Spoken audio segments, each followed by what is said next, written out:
Have you ever daydreamed about the possibility of one day your ideas would be put up on the big screen? Well, for Mr. Josh Nizzi, he got that opportunity.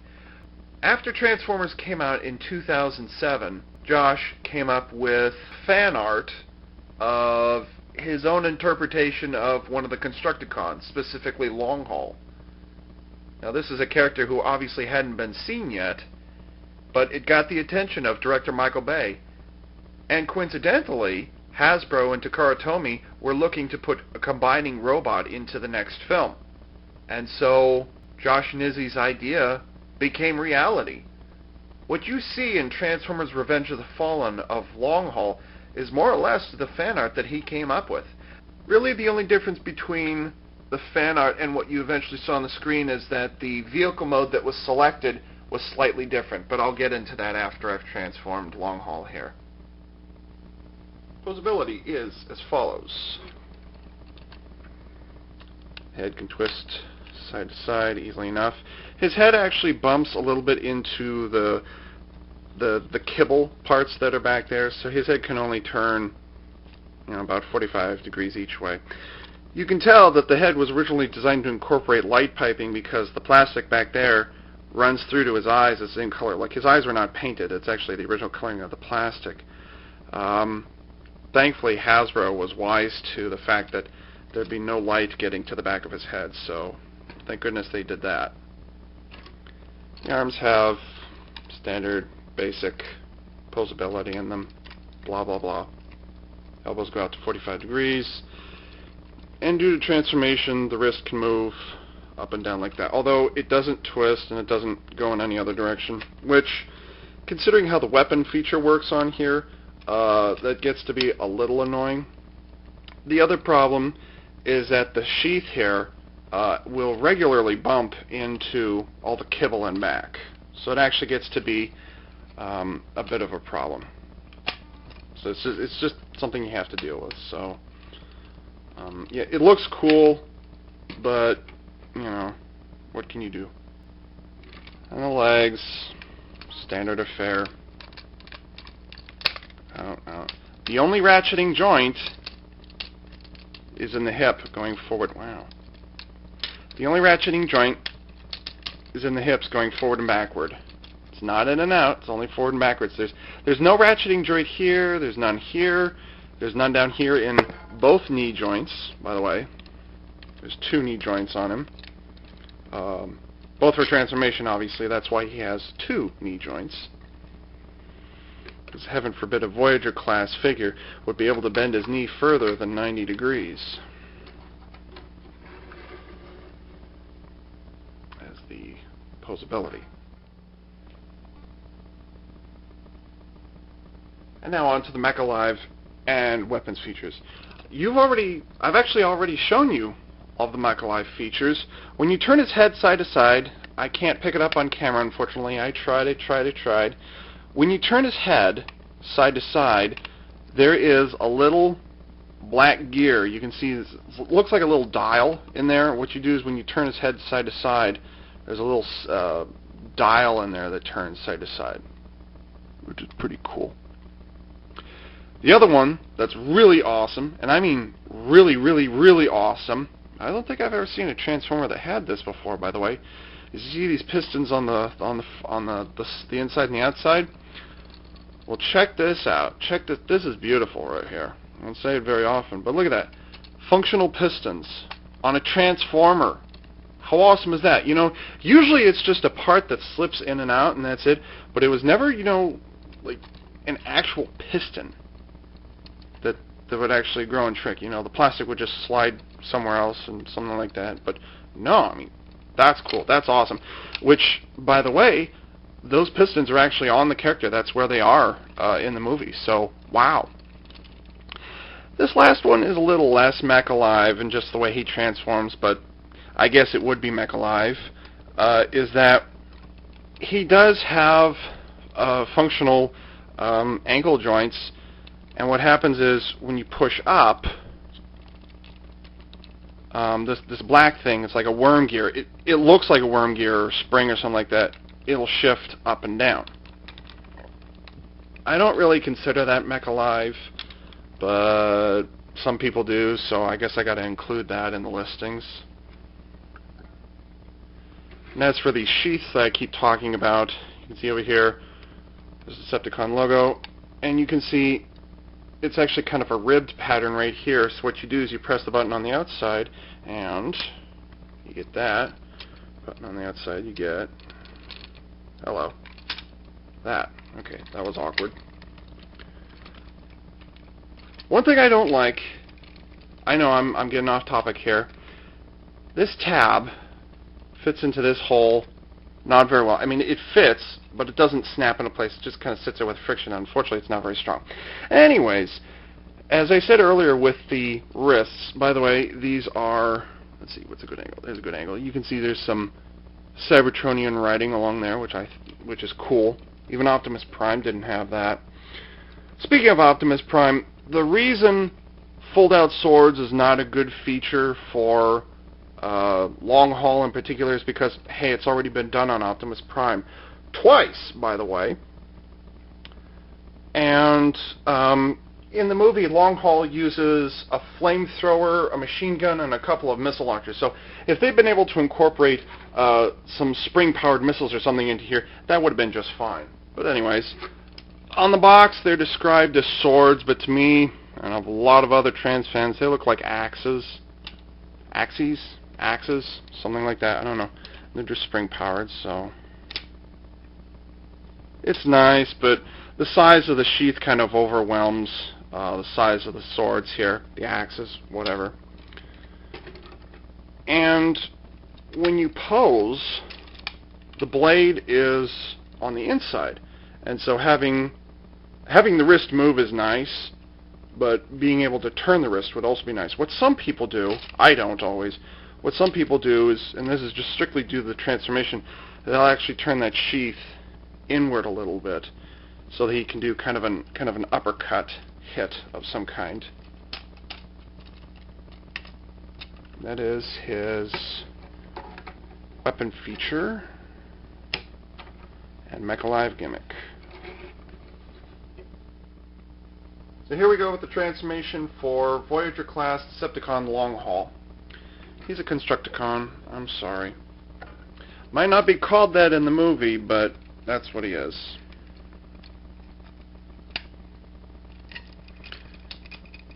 For some strange reason, call me crazy, but it seems to me that early on, in what was it, 2009, we started getting these in what, July or something like that.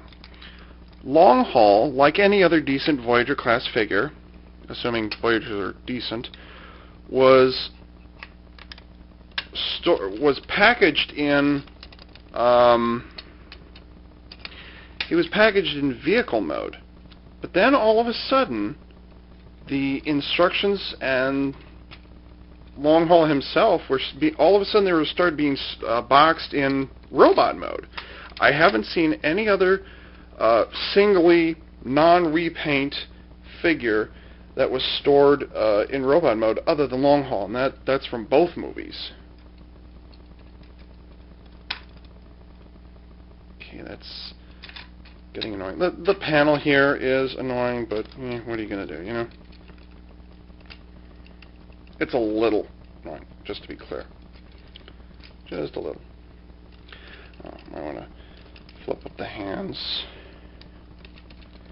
and fold in the sheaths. And you can see here, I probably didn't illustrate it well enough, but you can see there's the sword, I'm sorry, the axes being stored in there, so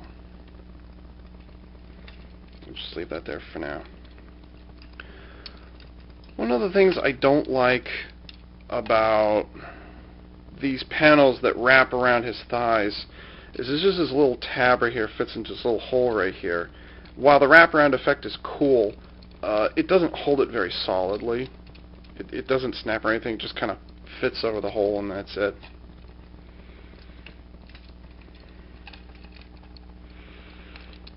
Close up the feet. The feet, I'm kind of glad this Mech Alive is here because it actually helps how you position the feet when they all get into position.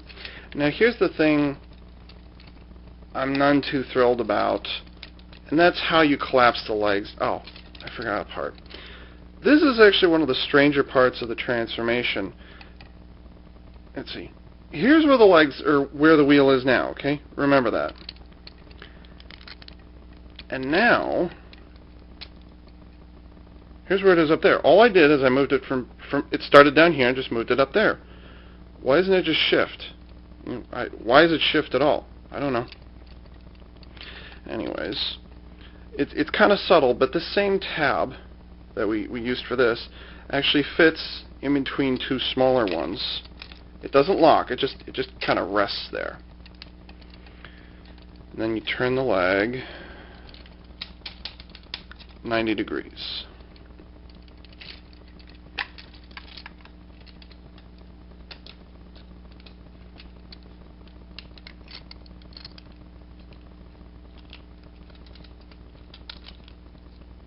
It is kind of cool the way they, I mean, it's kind of pointless, but it's kind of cool how they get the, that wheel to flip around. Okay, now, here's where things start to get a little, convoluted. What's going on here? Oh, the hell with it. I don't care. You can see here, I've had an off day. I apologize. I get a feeling this is not going to be one of my better reviews. You can see the tab here, and you can see the tab here. There's a pair of holes.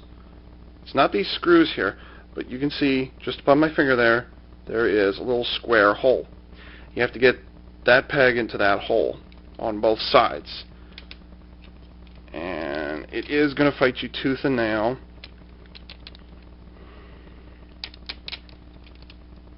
It does take some learning to do, because unfortunately you can't look at it from this angle because the wheel and the shoulder get in the way. You can't look at it here because, well, you can't see what's going on. You can't look at it from here because you can't see what's going on. So it's actually one of those processes you have to kind of feel your way around. And then turn the two halves of the bumper up.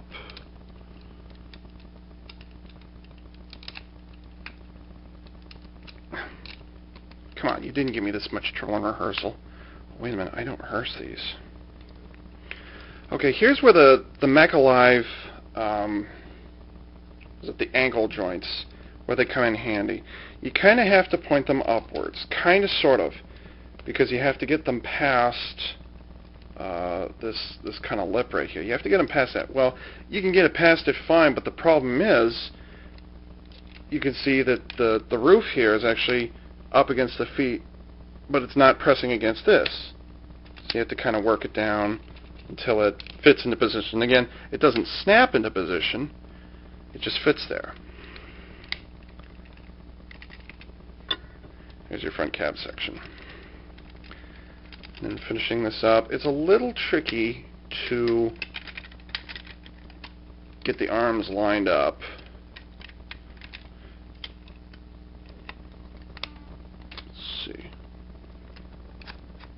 It's just a little guess and check, but there are several tabs. Well, actually, there's a peg right there. There's a tab here. There's a tab right there that correspond with tabs and holes in his arms. And you just fit them together.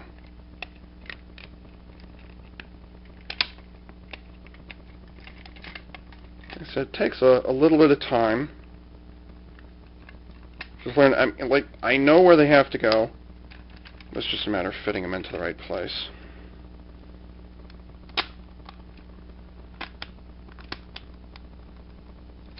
And we get... Is everything tight there? Yep. We get Voyager-class long haul in vehicle mode. While the transformation itself isn't a difficult thing to grasp, it's more just making sure that things fit correctly. It's not one of those cases where if you miss one little step, then the whole thing goes to hell. That's not the case at all. It's just, it's a little finicky. You got to get it into the right tabs, and then everything will work out fine. Vehicle mode is pretty cool. It's got a lot of detail on it, especially, on the grill. They've got the little ladders there. It's kind of interesting. The ladders are actually supposed to go all the way up, but there's no ladders to go anywhere. My only problem with vehicle mode really is that you see a lot of the robot kibble. You know, a lot of it. I mean, you don't even have to turn it over. It's just, there's a lot of kibble involved. I mean, there's his hand right there, there's his shoulder right there.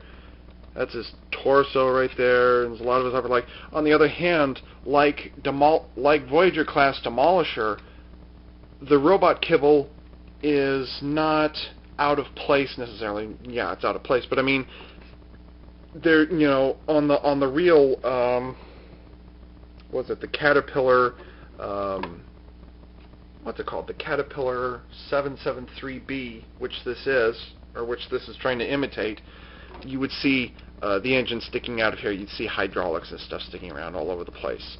You know, there's a pretty big giveaway right there.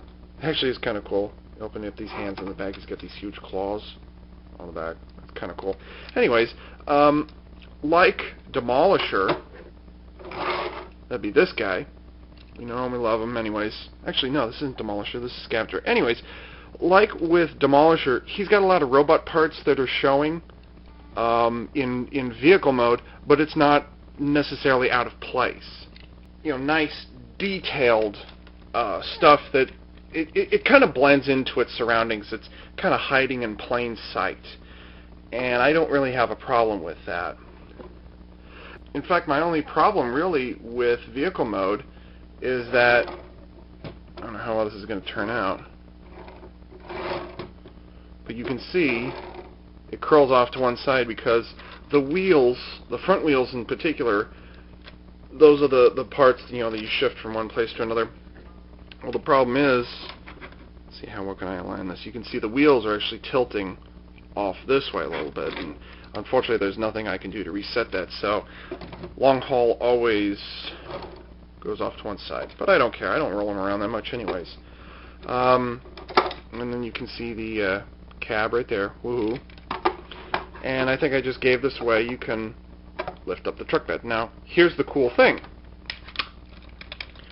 You remember those pistons that Long Haul has in robot mode against his upper arms? Well, there it is. His piston's working again in vehicle mode. He thus becomes one of the few Transformers from the Revenge of the Fallen line where his Mech-Alive gimmick is both functional and visible in both modes. So that's pretty cool. And it's kind of interesting the way this folds back down. Here it is flat. Just for whatever reason, it'll do it that way. You just push it all the way down. That's how it's supposed to be, with the top of the haul truck bed here hanging over the cab. And I don't know what those are. Those engine parts here. I don't care. So it was not a bad vehicle mode. It's really not. It's not perfect compared to the 7723B, but you know, still, it's pretty cool. It looks like a haul truck. You want to know what the difference is between a haul truck and a dump truck? A haul truck is an off-road dump truck that's used for mining operations. Enough said. There's one little thing I want to address before I close this out. While Long Haul is definitely got the badass thing going, I mean, Long Haul, pretty incredible design. I've seen the original Josh Nizzi design, and certainly what he does on the screen, it's pretty incredible. He's definitely got that badass look to him. The toy, however, has one little flaw to it. I mean, even amidst, you know, panels not fitting correctly, I mean, it's a pretty solid toy. It's pretty good considering some of the other Voyager-class toys we've gotten this year. And that is, look at the arms and the legs. The torso definitely has it. Like, you compare this thing to the line art, and it's no contest whatsoever. My problem with it, however, does not lie in how he poses or the surface details, but rather in proportions. His head is supposed to be between his shoulders, okay? That's to be expected. His hands are supposed to be down around his knee. But here's the thing. In the movie, Long Haul kind of peeks around that building, and he's looking around. He shoots down that Ukrainian helicopter or whatever it is, and he gets blown up during the carpet bombing towards the end. Poor Long Haul. Oh, wait a minute. No, he got taken out by a railgun. Huh? What? And you can see that when you compare him to the original fan art, it's pretty close to what we see in the movie. It's pretty doggone close.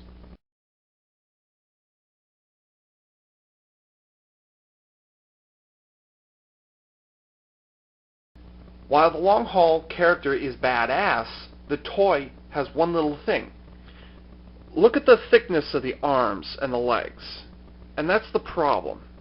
He has kind of, like, his arms are supposed to be really long. His hands are supposed to be down here. That's not the problem. His head is supposed to be between his shoulders. But that's not the problem. While the details are all accurate, you know, even to the how the kibble hangs out over his head, and that's probably the only inaccuracy as far as details go. What bothers me is that he's the thickness, how wide everything is. While the length, the legs are the right size, the arms are the right size, it's the thickness. Like, he's supposed to be really, really chunky, really thick, like pure muscle type, bodybuilding type thick. You know, like invincible armor type look to him. But this toy doesn't do that. It's got these real thin, he's almost, I don't know, he's kind of like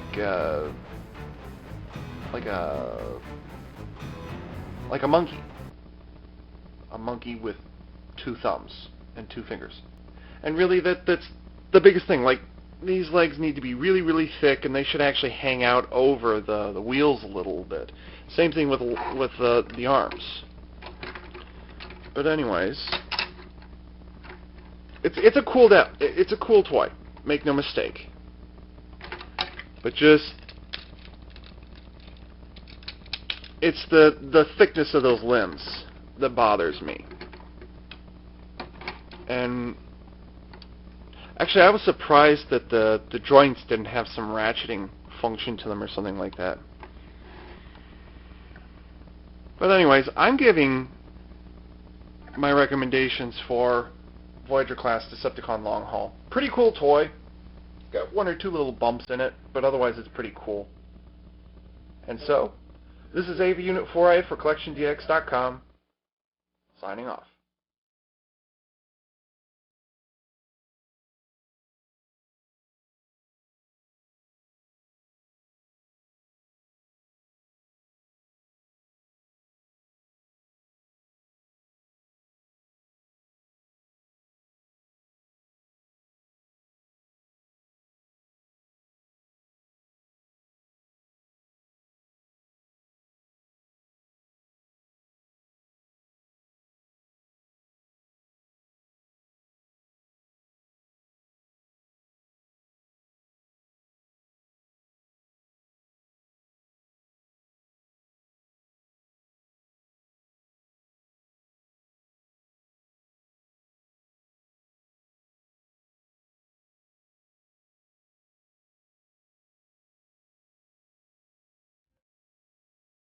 First thing you want to do is loosen this thing up.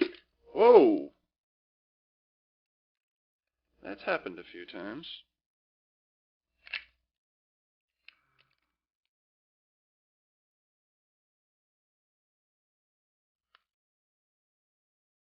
That was totally unexpected. Guess it's time for a reshoot, huh? I told myself I wasn't going to try and do too many bloopers. Guess this one's ending up on the bloopers track. Hey.